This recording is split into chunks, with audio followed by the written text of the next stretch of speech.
Okay, so let's look at how to manipulate data types. Today is holiday, so you can see I'm in the house now. So today is Salah, so happy Bakr Salah to all the Muslims who are celebrating. So let's look at how to manipulate data types in R. I'm just going to share my entire screen, and then quickly we do that. Okay, so my entire screen is being shared momentarily. Great. So pull up my R Studio. So we've looked at a list. We have looked at vectors, lists, data frames, and then arrays, and of course matrix. So I have all of them here. Now let's look at how to be able to manipulate them. Manipulate them means you can add values, you can reduce value, you can subset, you can do all sorts of things. And there's no way you're going to have a data where you need the entire data set for or something like that. There are instances you just pick data. For instance, if you pick the students of KNUST, you may not want to use the entire data. That will be like 100,000 students.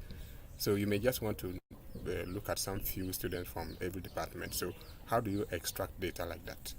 And that's what I'm coming to do. So we're going to start with the vectors. And so let's look at I'm going back to where we actually created some vectors. And so there were some vectors here that we created. So as you can see, we have all of them here. So I'm going to come there. We all know their names, the vectors and their names there. So if we are going to, so I'm just going to have, so I'm going to start with the first one. Let's say my hashtag is manipulating, let's say vectors. And so I'm having the vectors already. So I have, let's say, yeah, as you can see them, I have a vector of characters here. If I print it, you can see, oh, that object is not found. Maybe I have not created one. So let me actually go and then see what else I can. So I have a vector like this. So I have a vector, let's say vector 1. Okay, vector 1, I have it from 1 up to 10. Let's assume that I want to extract some few of the values there, or I want to subset it. What do I do? In vectors, if you want to subset, there are many ways, but the easiest way to do is to use this symbol here called square bracket. Now when you do a square bracket by any vector at all, if you put, let's say, 5, if I put 5 in the middle, okay, 5 like this, what I'm simply saying is that I want to print the fifth value of the vector. I want to print the fifth value of the vector. So if I run it, you see that it's going to print number 5. So we have 1, 2, 3, 4, 5. So what about if I wanted to print the 9th vector? So I'm just going to say my vector 1 again, and then you put your square bracket and put there. It means in this case, these numbers you are putting are indexes. The index numbers represent positions. They are not the actual values. You are not printing 9, but you are printing the 9th position. So I'll just do that, and then you see that it will print 9 for me. So now maybe it's because the vectors are in sequence. Now let's assume that I'm going to just create a vector now, right now, and then I'm going to call that particular vector. Let's say I want to sample from 1000, you see, like 1000 or 10,000, or let's say this 100,000, right? 100,000, and then okay, and then let's assume that my sample size is also 100,000, and then in that case I have to do replacement is equal to true so that I can sample some of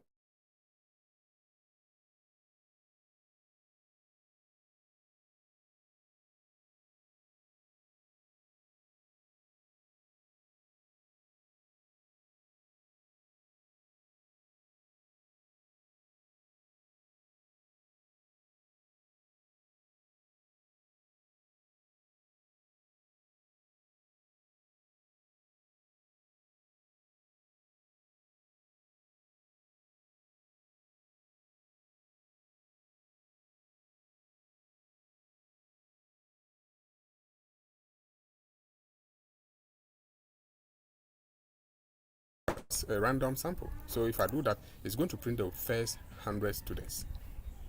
Okay, and so look at them here. Look at their index numbers here, all of them. This is the first 100 students and their index numbers. Okay, so this is how we are able to sample, or we are able to do whatsoever. Now let's assume that you wanted to print a particular section of the students. So you can always just do that. So I have the vector here, then you simply just bring your square bracket, and then let's assume that you wanted to print the what is the 100 what is the students what is it within a particular position. So I could just say like from 300 all the way to 1000 or to 1000. So it will start printing those from the position of 300, position 300 to position 1000, and then it will just select those students for us, and then we can see that what they are also here, then in that order. This is one of the ways through which you can actually sectionalize, or you can manipulate your vectors. It's a whole lot of things that you can do there now, with your vectors. Now I'm also going to create another vector here. That's what vect1, and then I'm going to do something. We were also having some vectors of characters. It's the same way. If it is a vector of characters, like we had, or what is it on top here, where we had vector underscore 3 characters. So let me just come down here, maybe not to waste time. Vec underscore 3. So let's run it first and see. So yeah, the vector is actually there. So if I put that vector, or why waste time, just come here and then you put this. And then if I decide to put 3 there, I am going to print the persons whose name is, that's 1, 2, 3. I'm going to print combat. So it's going to print combat for me. So what about if I wanted to print, let's say that's this. Let me see whether the vector is there. No, that object is not there. So I'm actually going to work with the other one, this current one called 3. And so in that case, you just put your square bracket like this, and let's assume that you wanted to print the names of those that is not in sequence. For instance, there are about how many people there? Let me pull it up and you see something. We have Dut, Dunwak, Combat, Konla, and Tanjo. That's about 5 people. Okay, so the 5 people, if I want to print the last 4 people, I will simply just say from 2 to the 5th one. So it will print, you see, it will print the last 4 people, and then as you can see it this way.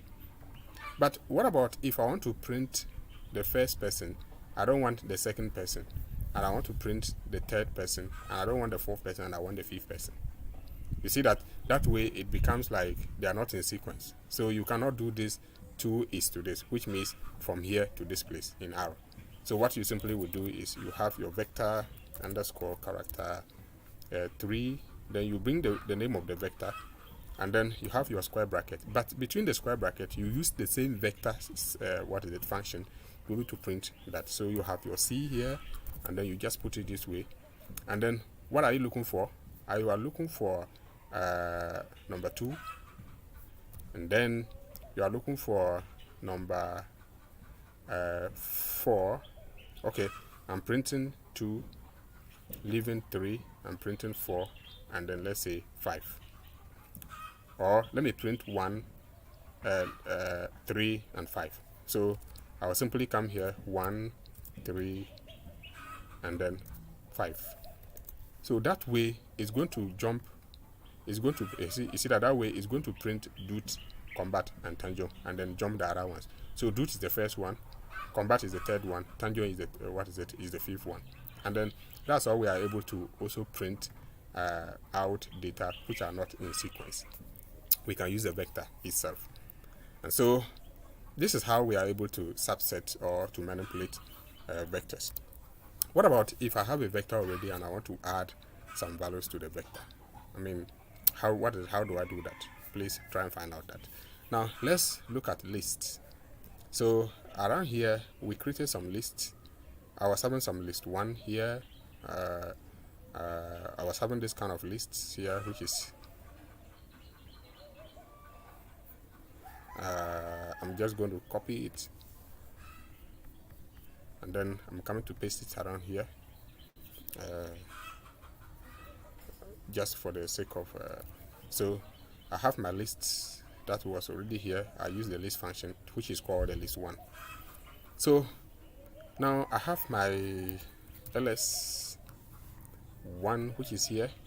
How do I print the first letter, or sorry, the first entry or the first object?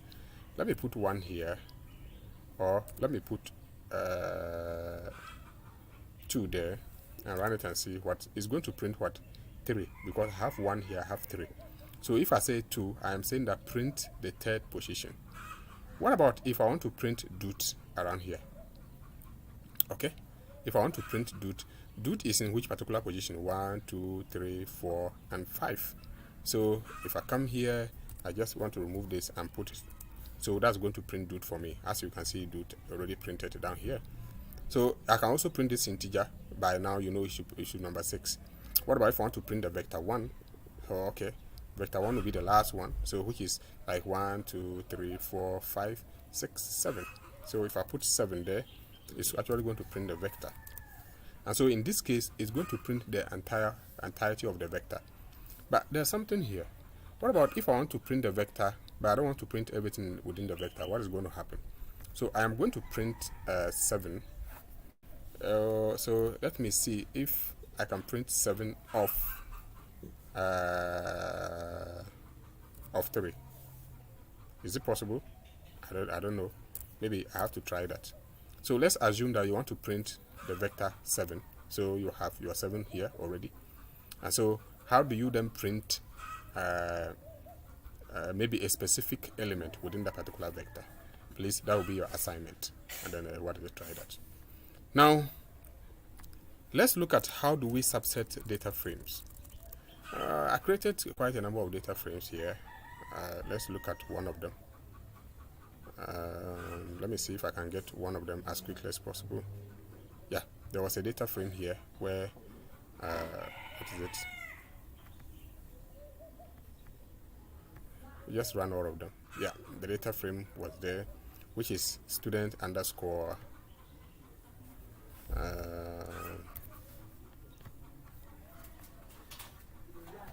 so if I put it here, if I run it, you see, if I fold this up a bit, you can see the data frame is there. Now, to subset a data frame, there are so many ways. And let me say that in R, about 90% of the data that you'll be working with are in data frames. So it's important to look at these parts very, very critically. So if you have a data frame, it's the same syntax that we use. We use this square bracket. But you know, data frame is arranged in rows and then columns. So instead of just writing the value here, you cannot just write 2 here. 2 here, are you talking of row 2 or you are talking of column 2? So in data frame, we always use comma to separate the rows and then the columns. So the left, this particular side is the rows and that side is the column. So if I put here, let's say 7, and I put around here 2, I'm saying that go and check inside row 7 and then column 2 and print that particular value. So it will print only one value. So what is going to happen is that it's going to look at row 7 is here and then column 2, so that's 48. So it's going to print 48 for us. So that is how we are able to sectionalize or to subset the data frames. It's quite simple like that. Now, I could have said that, okay, I want you to print from 3 all the way to 7, from row 3 to row 7 of column 2. So that in that case, you are going to print all those numbers that fall in that category. It means we are printing just one column of how many rows? Of about 4 rows, or I'm sure, of something. What about, we could have also said we want this between row 2 and then to 3. And then in that case, you run it, it's going to print another data frame of 2 rows and then 2 columns. So this is basically how we are able to subset a data frame. The next important thing is this is rows and column which are sequential, but there are instances you may not need it that way. So I'm just going to have the same data frame like this, which is here. But maybe you are looking at rows that are not sequential, and you are looking at columns which are also not sequential. It's the same way. Use the square bracket, use comma like that to separate the rows and the columns. But in that case, come to the row side and use a vector sign, and see. That way, you now select those rows that you are looking for. So I'm looking for, let's say, row 2, and row 4, row 6, and then perhaps row row 6. That's all. Let me leave it that way. So when I get to the other part of the comma, I can also put another vector there, and then I just open and close brackets here, shift and 9, and then I can also select. So I can also select that, okay, for the column we have only 3 columns, so we don't have, let's say we want only column 1 and then column 3. So those are the 2 columns that are not following each other, they're not sequential. Now when we do like this and we run, so it's going to select that particular pattern of the data for us. As you can see, it has selected it for us here. So this is how we are able to, subset what is our data frames and then whatsoever. It's the same strategy that we use in subsetting matrix. If you have your matrix, it's the same way. For instance, we created some matrix here. Let me look at that quickly. We created some matrix here. So yeah, the matrix is here. That was our matrix 2. But we created a matrix with this particular vector. So I'm going to run the 2 before I can now come and print my matrix 2 out. Come and pick this out. I'm just going to copy that and bring it down here this way. Then I'll put it. When I run it, you can see the matrix here. You see? So if you also want to subset matrix, it's also the same way like we subset data frame. You just bring this out, and then you have this to separate your rows and your columns. So in that case, I could just have, let's say I want row 3 and then column 2, or row 3 column 3. Then it will just print 28 for us. As you can see, this is my row 3 and this is my column 3. That will give us 28, which is which is over there. So it's that simple. The only extension is when you are dealing with array. In arrays, it's like chambers. So for instance, we created an array here, which is we have array 1, array 2. So let's assume that this particular array that we have here, I'm just going to run that array. So that was our array 3. Now if I come to this place and I say array 3, that was array 3, which is here. Now if I want to subset it, instead of 1 comma, there are 2 commas, 1 and then 2. The first one here is the rows, the second here is the columns, and the third one here tells us which specific array are we referring to. Remember, in arrays, you can have array 1, 2, 3, and then 4. For instance, if I should run only this array, you can see that there are different. You see, we have array 1 here, array 2, array 3, and then array 4, depending on how many times that we have set ourselves the arrays are. So let's say it was department 1, department 2, department 3, and department 4. So you need to just select some few people in some of the department. So let's say I want the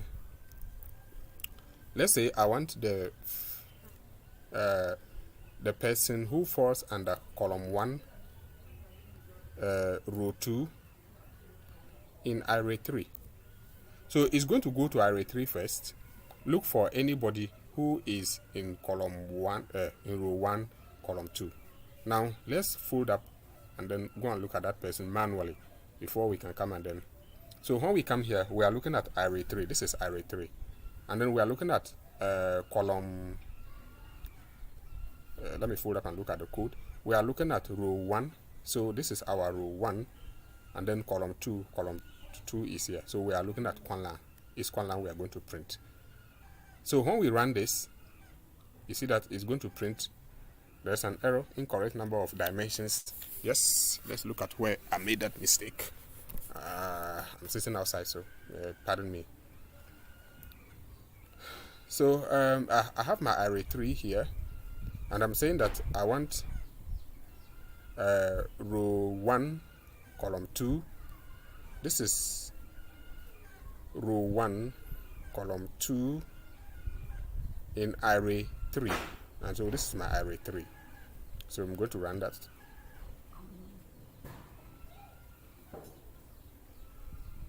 Incorrect number of dimensions. I'm not too sure. Maybe I don't. Okay, then let me look at it in array. Maybe I should run the array again.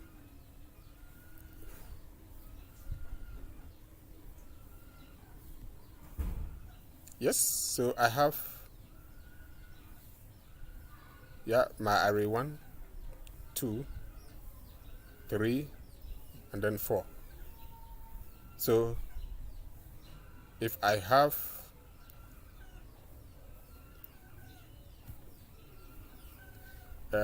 okay, 1, 2,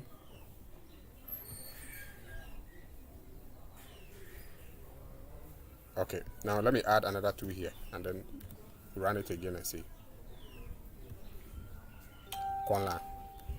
So I mean, the mistake I was making was that I was trying to look for the column 1, row 1, column 2 in array that is 2 by 2. So this is 2 by 2 array, because that was how I created the arrays. I have 2 by 2 here. The last one is 2 by 3. So for instance, if I wanted the last array, which is array 4, I would have done here 2 by 3, and that way it will go and print the one in array 4, but I don't have that. So it's the 2 by 2 that I have. If I wanted 2 by 1, then it would have gone there to print whosoever fall under 2 by 1 is the same Conlan, which is also over there. So this is how we are able to manipulate, and then we can add, we can subtract, we can use this same addition to extract the data that we want from it. I hope you've enjoyed my lesson, and then I hope to see you in another class. Thank you.